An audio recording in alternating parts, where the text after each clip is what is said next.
October is our National Farm to Table Month or Farm to School Month, and so as a part of that celebration, ACTI is being honored for our participation in the program.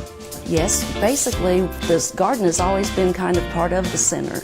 Master gardeners of Garland County planted it for us this summer, and then throughout the summer our grounds crew here watered it and kept it weeded, and then when we would harvest it, we would take it and serve it in the cafeteria, the food that we harvested from our garden.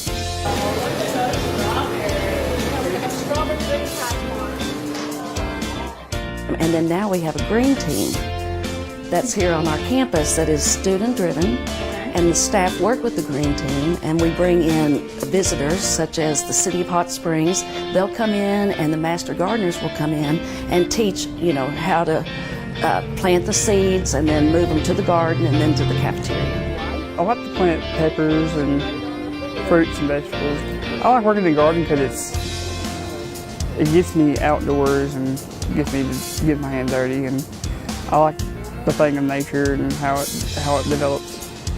See the difference between processed foods and growing from your own garden.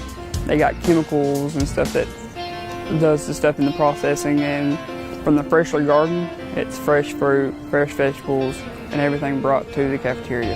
Basically, it increases the students' knowledge about food. See, a lot of our students grew up going through the drive-thrus, and I've noticed a big move towards our salad bar.